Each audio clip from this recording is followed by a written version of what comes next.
Welcome to 10-Minute Murder, brief and bingeable true crime. I'm Joe, the host, and thank you for joining today.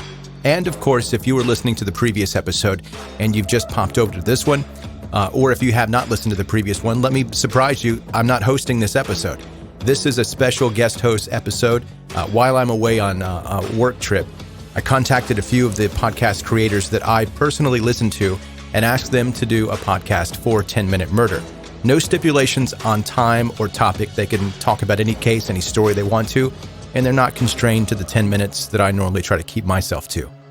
Now, keep in mind that these podcasts that are guest hosting 10-Minute Murder are podcasts that I listen to. I enjoy these podcasts, and I hope that you do too.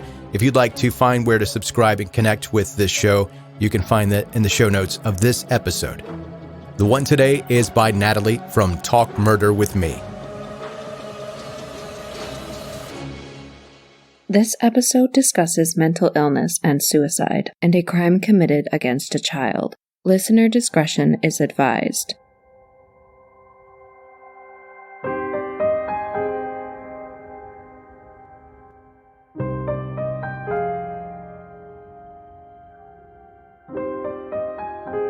I'm your host, Natalie, and this is Talk Murder With Me, Episode 20, The Disappearance of Skye Metalwala.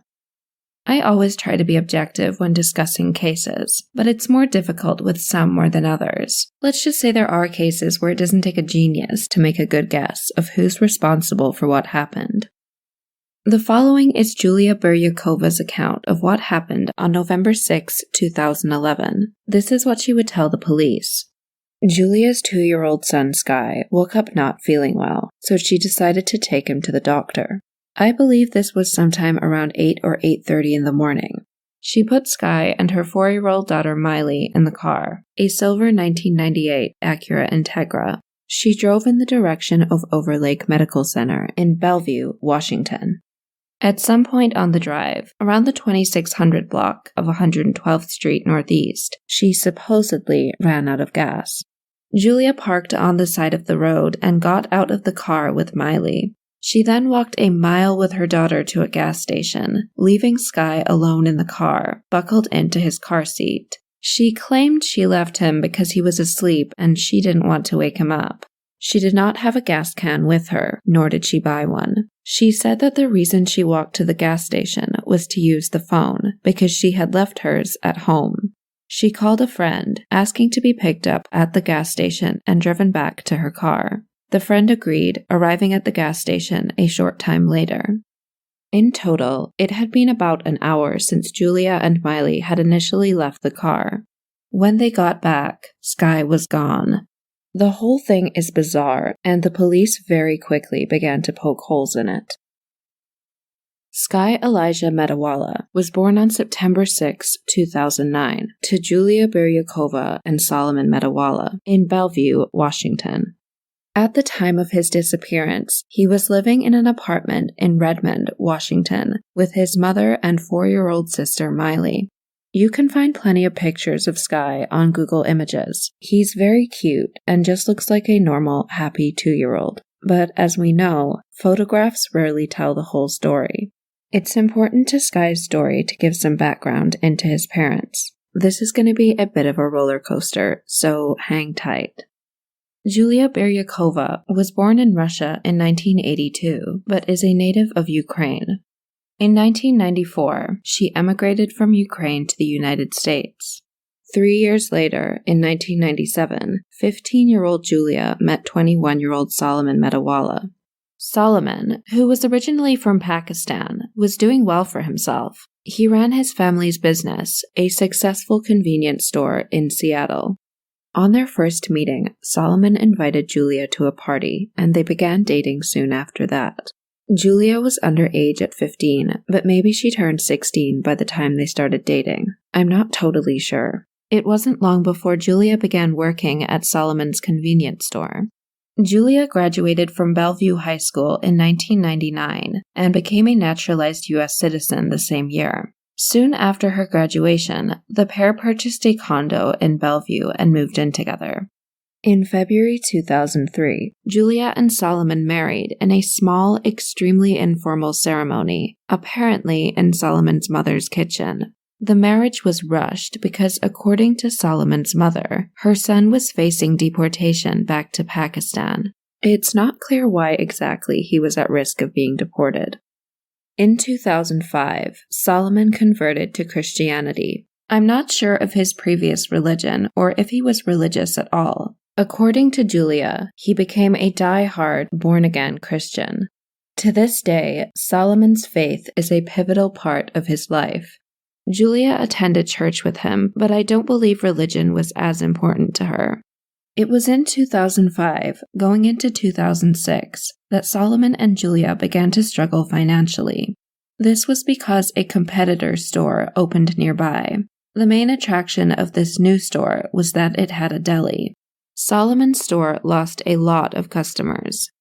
These circumstances, combined with the beginnings of the economic downturn, meant that their business really began to suffer.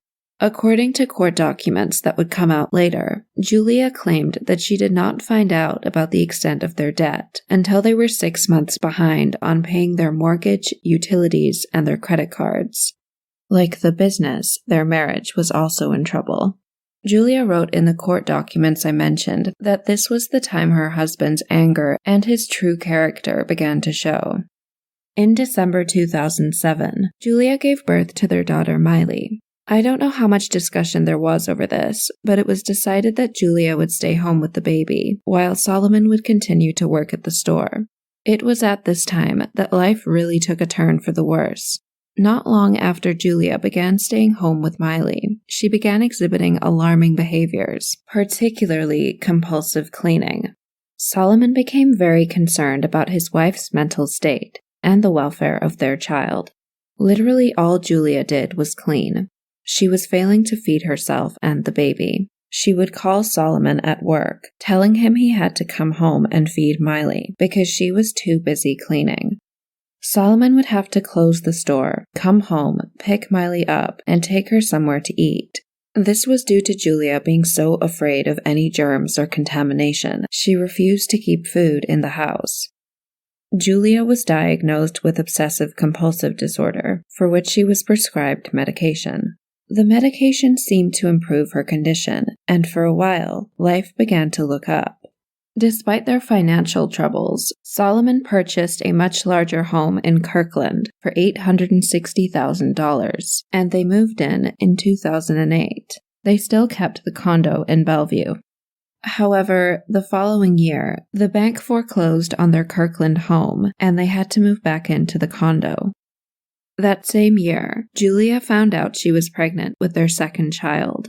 Because of this, she stopped taking her medication altogether against the orders of her doctor. Her OCD returned with a vengeance. By the time Sky was born, Julia had reverted back to obsessive cleaning, literally all day, every day. She would deep clean the entire home, do multiple loads of laundry, and then start all over again.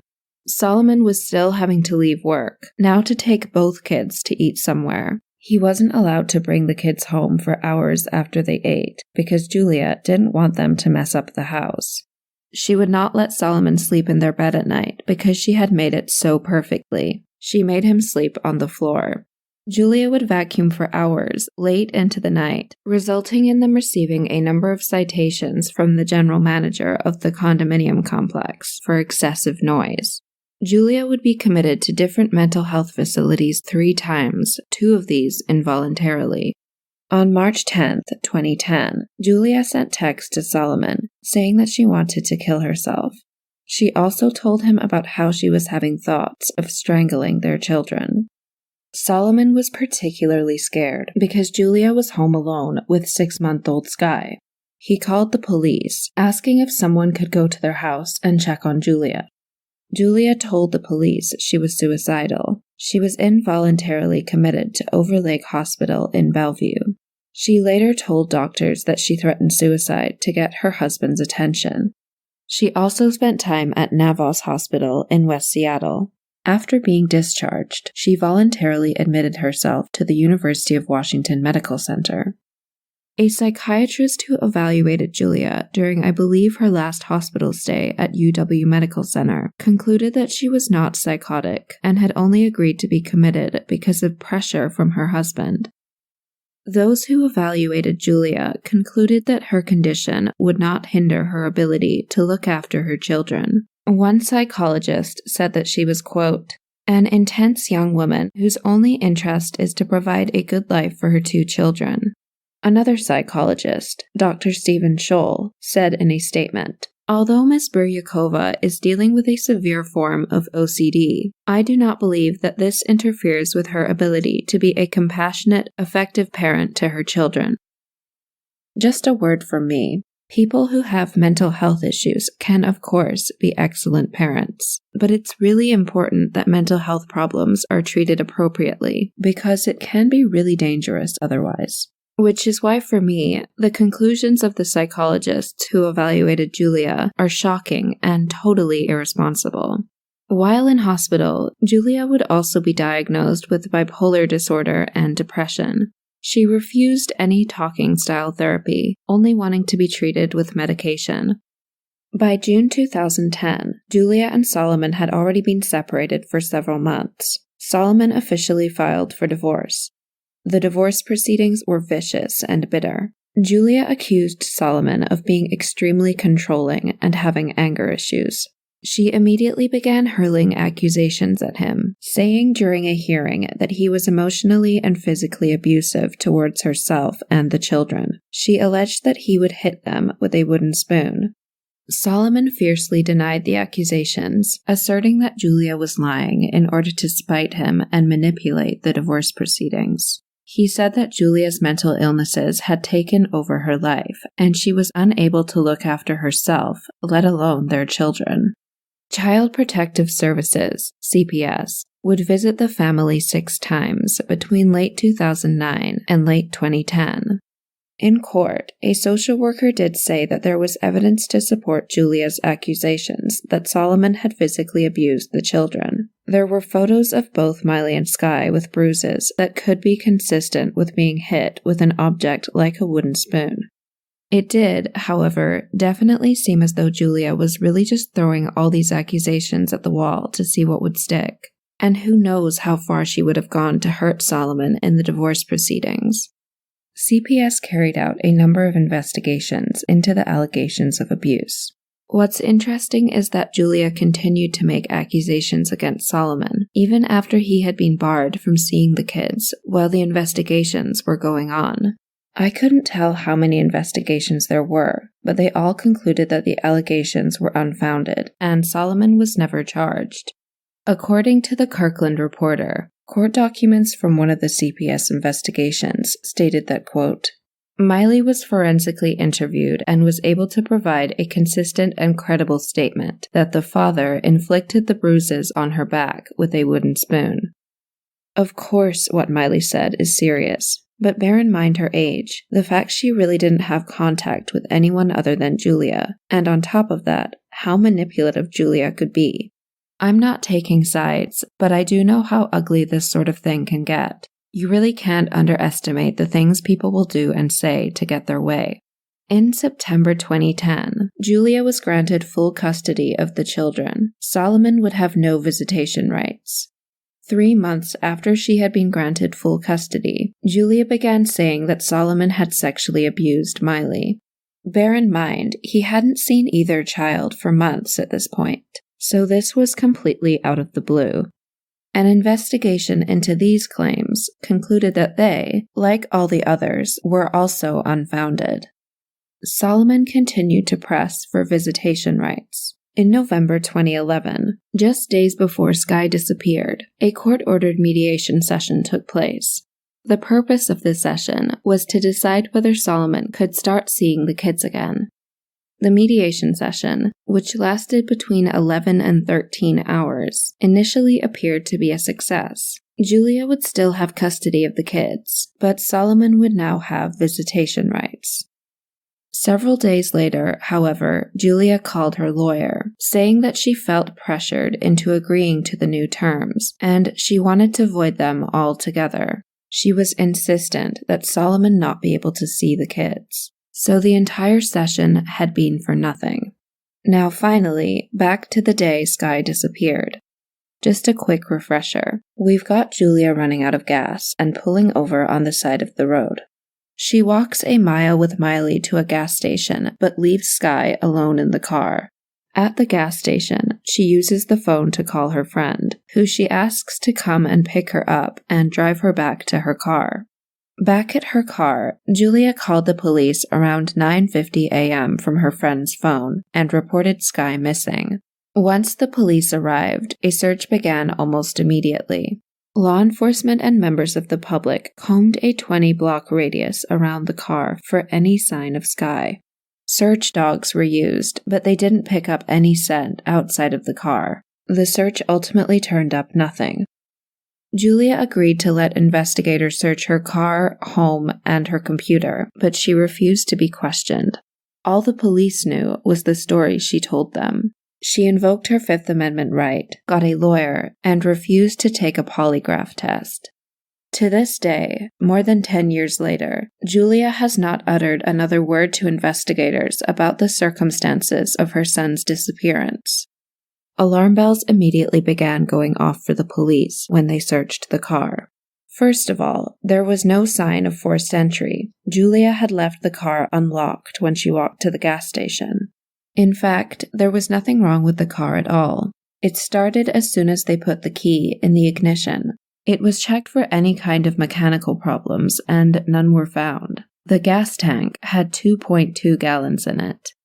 So Julia was lying about having run out of gas, but she outright refused to talk to the police about anything, so they were pretty much completely in the dark. Around 11 a.m., police went to Solomon's house to inform him that Sky was missing. On speaking with him, they found out he hadn't seen either of his children in a really long time due to the divorce and Julia having full custody. I've seen differing reports, but from what I gathered, the last time he had seen Sky was more than 8 months earlier. According to Solomon, the last time he knew someone other than Julia and Maile had seen Sky was at a doctor's appointment 6 months earlier in April. Solomon took a polygraph test, but the results were inconclusive. His lawyer claimed this was due to how emotionally drained and stressed he was. He took another polygraph the following day, but the results of the second test were never released to the public. The investigators also talked to Maile, who said her brother had been in the car with them that morning. I'm sure Julia was absolutely capable of coaching Maile to say whatever she needed her to say. I'm not saying this is what happened, but like I said earlier, it's definitely a possibility. Police interviewed other residents of Julia's apartment building in Redmond. One neighbor claimed she saw Sky 2 weeks earlier, but otherwise, they hardly ever saw Julia or the children.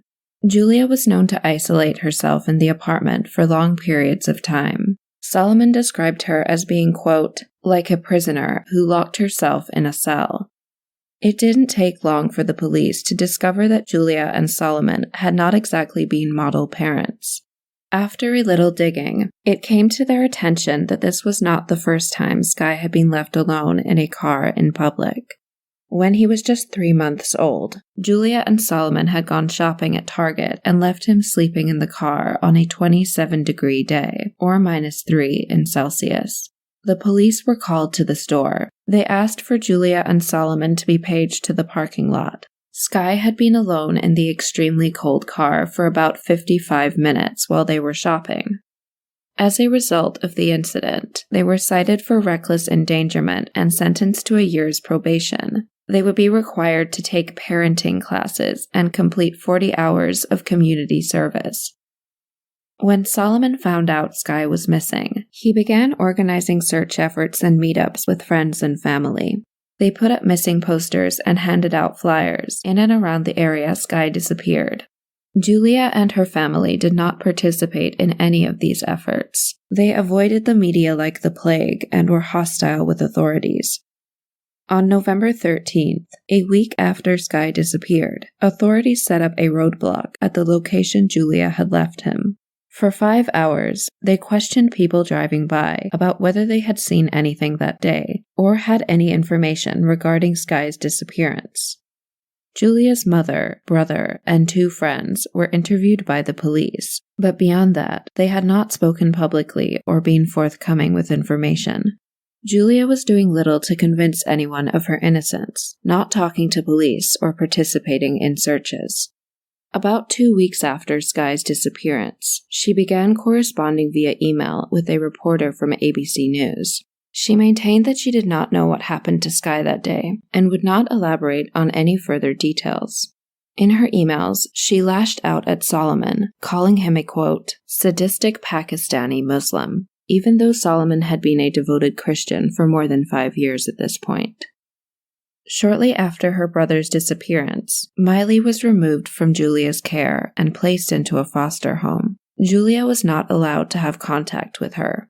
She remained in foster care until Solomon was granted full custody of her in early December 2011, just before her 5th birthday. Unsurprisingly, Maile was extremely traumatized from living with her mother. Apparently, Julia would talk about wanting to kill herself so often in front of the children that it was rubbing off on Maile, who also began talking about wanting to die. Over the following weeks, police searched parks, garbage, and landfills. It was clear that they thought Skye was dead. They were highly suspicious of Julia, but could not charge her. You could argue that they should have charged her with child endangerment. I'll get to why they didn't do that in a little bit. But as I said already, they couldn't ask her about anything because she pled the 5th, and her lawyer told her not to talk. It's widely speculated that Julia lied about everything that happened the morning Skye disappeared. Solomon's lawyer, Leslie Clay Terry, did not believe Skye was ever in the car on the morning of November 6. He was convinced that Julia was responsible for Skye's death, but it was probably not intentional. Given Julia's history of negligence, including not feeding the children, Skye could have starved to death and she got rid of his body. This is probably just a coincidence, but some people have pointed out that the night before Skye disappeared, an episode of Law & Order, SVU, was re-aired in the Seattle area. The episode had a very similar plot to the circumstances surrounding Skye's disappearance. Specifically, it focused on a mother who covers up her child's death by claiming the child was abducted from her parked car. One theory of Solomon's was that Julia's estranged father took Skye back to Ukraine with him after he visited the United States in the spring of 2011. However, Solomon admitted that this would have been near impossible to pull off. In March 2012, Solomon and Julia's divorce was finalized. Meanwhile, Julia busied herself with other endeavors, creating a profile on seekingarrangement.com in search of a sugar daddy who would support her with between $3,000 and $5,000 a month in return for a romantic relationship. However, I couldn't find any evidence that anything ever came of her search. People were also suspicious of the fact that Julia's Facebook page had lots of pictures of Maile, but just one of Skye. On the face of it, this may not seem like that big of a deal, but Skye going missing changed that. It makes you wonder, perhaps Julia only wanted one child. When you combine Julia's behaviors, including not assisting or talking to law enforcement, searching for a sugar daddy instead of searching for her son, and clearly favoring one child over the other on Facebook, it really does make her look like a suspect. In 2014, Julia got remarried to a man named Alan J. Morgan, who sounds like a real catch. Morgan's lengthy criminal history included several CPS referrals in Florida for cruelty towards a child he had with another woman. His other charges included domestic violence, violence against a police officer, chemical dependency, battery, and assault. In July 2015, Julia gave birth to Morgan's child. Shortly after the baby was born, the police were called, I believe due to a domestic incident, and Morgan was arrested. The state issued a no-contact order, stating that neither was allowed to contact the other. However, they both violated the order. The new baby was removed from Julia's care and placed in the care of her mother. So, where does the case stand now? As of November 2019, 40,000 hours and $2 million have gone into the investigation. Over 2,500 tips have been looked into. A question that's consistently asked about this case is, why wasn't Julia charged with reckless endangerment? Investigators have outlined their reasoning for not charging her as a strategic decision. Bellevue police spokesman Seth Tyler explained it further by saying, quote, "We would have to prove that we believe she left Sky alone in the vehicle, and if police were to prove that, it could preclude them from later seeking murder charges if Sky's body were to be found and evidence showed he had not been in the car. It's always frustrating when there's a case that's open for so long, but it's still an active case. We follow up on every lead, and we never lose hope," he said. "We were recently able to file charges on a 34-year-old murder case. We don't close them until they're solved." In November 2021, 10 years after Sky disappeared, Solomon spoke to Seattle news station King 5 News about his son. He's still holding out hope that Sky is out there somewhere.